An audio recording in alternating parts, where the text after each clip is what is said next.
Andrew Christy. Dave Shepard. James Benavente. Charles Belt. Charles Senvin. Hi, my name is Chris Vonk, and I'm the project manager for global design.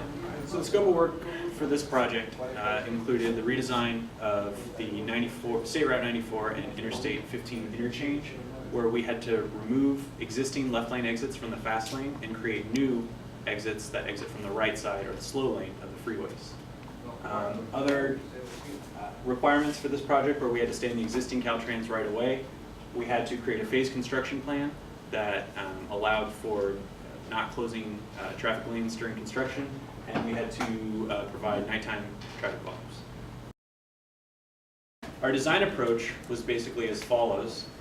We started with a site evaluation, which included a geotechnical study where we used CPT data to create a site profile and analyze basically water table, soil conditions, and rock conditions on the site. For the site evaluation from an environmental standpoint, we were concerned with what was on site, that being plants and animals. We're also concerned with the construction noise on the site, and we were also concerned with the social and economic impacts of the interchange after its completion. It was important before we did anything to actually get a survey of the site. So we did a few drive-bys. We just took the exit basically during regular daily business hours during the weekdays and once during the weekend. After that, we had to figure out how to get topography. We weren't actually allowed to do an actual survey with the survey team. So instead we used ArcGIS and topography maps, which worked out pretty well. Using the topography maps, we were able to get a basic ground profile and then go from there with the initial design. And the last part of our site evaluation included a look at the existing civil structures that were on site. So we used Caltrans as-builts to look for culverts, pipes, gas lines, basically anything that would get in the way of our construction that we would have to relocate during construction. One of the portions of our report was a traffic study. In order to complete the traffic study, we had to evaluate basic freeway segments, RAM segments, and also nighttime volumes.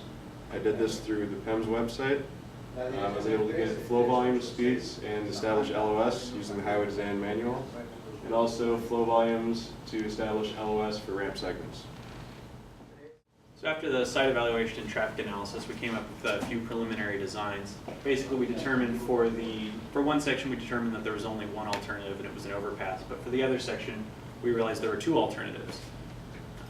The first alternative was creating a loop, and basically there were more positives than negatives. We realized that it basically conformed better with the Caltrans highway design manual. The other alternative was a freeway overpass, and while it created one less construction phase, it was also really expensive. It was basically an unsightly design, and there were a lot of clashes with the highway design manual, which would create design exceptions, which we didn't want to do.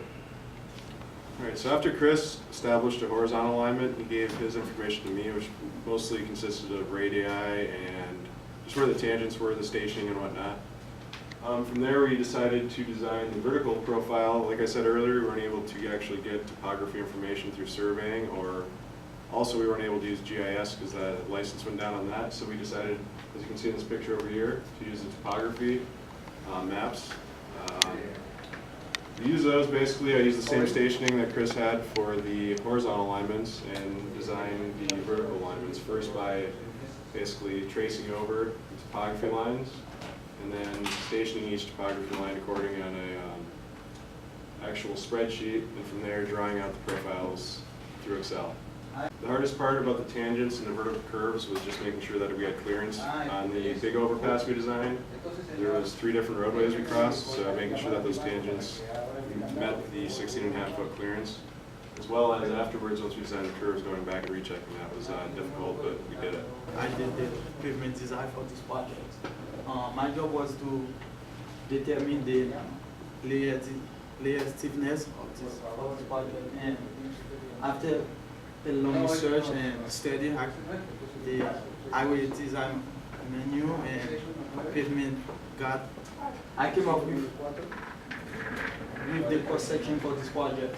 I calculated the CRCP, I come up with 10 inch, and ASB, I come up with 4 inch, and LTS, I come up with 8 inch, and with a 5% slope. the first cross section is from East 94 to northbound I-15. What you see here, that's the second cross section design from West 94 to I-15 southbound. As Caltrans request, I used highway design manual and pavement gap design, and I come up with this number again. 8 inch for CRCP and 6 inch for ASB and 6 inch for LTS with from right to left shoulder 5% slope. How you doing? My name is Dave Shepard, and I was the structural engineer of the project. And I was in charge of actually picking the structures and giving reason why I picked certain structures, and showing proof of calculations why I also picked certain structures. The first structure I had to pick was actually the bridge, and we went with a precast, pre-stress concrete box girder bridge. And then, after, I physically picked the bridge, I had to go with how many girders we were going to use.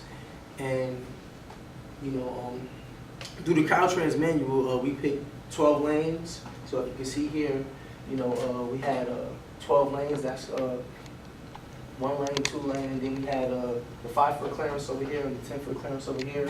And then another thing, I was in charge of doing is actually picking the depth of the bridge, and through various calculations, it was going to be 6 feet. And so the column spacing, well, the max columns, the max spacing, we actually use in the calculations was 150, but it varied from the 100s to the 140 feet. And so the next was actually picking the type of columns. If you look up and down the freeways, as I was doing, during the project, you see various columns. And the column type that I actually chose for the project was the F type.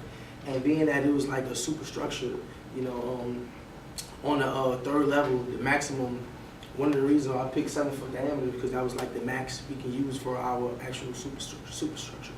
As we know, this project consists of 2 left exit. Our job is to move everything to the right side, and by doing so, we have to come up with 2 bridges and one loop. And by doing so, we have to change those side exit from left exit to right exit, and we have to rename some side for the bridge and the loop.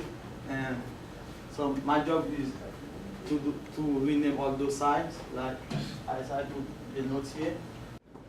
So based on the geotechnical data that we found, our site was prone to liquefaction, which really influenced the foundation design. So we knew that we were going to have to do pile foundations for this project because of the high columns. But this basically meant that we were either going to have to use soil improvement or to bore down into rock and install our foundations that way. So we decided to use an array of 9 2-foot piles attached to a pile cap that would attach the piles to the bridge columns. And basically from there, we just all we had to do was design the pile cap, which was 18 feet by 18 feet and then 3 feet deep. For hydrology, we calculated the flow rate that was going to be generated from the new impervious area of the additional roadways and exit ramps. From there, we designed the piping and the drainage and the culverts to handle the maximum 100-year storm based off of this flow rate from the new impervious area. And then from there, we directed all water into the existing detention basin in Wabash Canyon, stormwater drainage canyon. And then we also added a new detention basin to improve the stormwater quality and to reduce the flow into the city's stormwater system. Part of the environmental report required a social impact analysis. Obviously, the construction and the noise was a big concern, so we had to implement a noise control plan during construction. We also had to determine how this interchange would affect the local population, and that it required us to analyze what the income, and we determined it was a middle class area and that there were no disproportionate amount of minorities present, so we concluded that the project was not going to have a disproportionate impact on minority or low income populations.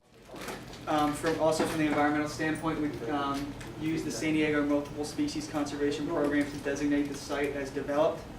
And then we also used maps from that same program to find out that the project is not in the conserved vegetation community or a sensitive paleontological area or an animal conservation area. From an air quality standpoint, we concluded that the reduction in travel delays would save almost 16 metric tons of carbon and other emissions a year. And that we also determined that the new detention basin would improve stormwater off-site and would reduce the flow into the city of San Diego's stormwater system. So looking at the financial impact of this project, we know that the project materials are going to cost about $20.8 million, but you also need to look at the future impacts. That includes, keeping the roadway up, improving potholes, things like that, having a paving plan to make sure you know when the road needs to be repaved and things like that. But there's also things like lawsuits due to improper design, and that's something we consider during the design phase, of making sure that we stay as close to the highway design manual as possible. Things like fatalities lead to lawsuits, which, it's not only devastating for families that lose family members, but it's also really hard on the government. This is a project that's being funded by the government, it's being run by the government, and basically any kind of accident or fatality on the roadway causes huge costs to Caltrans and exceed the actual design cost by a lot. The majority of the costs went into the bridge just due to the rebar and the concrete that are required, and demolition was also really expensive, especially since we're demolishing 2 bridges and a lot of existing roadway. As the construction engineer on this project, I was in charge of not only the estimating portion of this project, but also the phasing diagrams associated with it. As you can see, we distributed the project into 6 separate phases, including all construction, demolition, and grading phases. Each one of those phases had sub-phases within them. Grading, as you can see, had 4, demo with 3, and construction had 4 of itself. As a quick wrap-up of the project, we took out an existing lane here, added a cloverleaf loop there, added an overpass bridge, as well as demolished the 2 existing left lane exits. We are global design.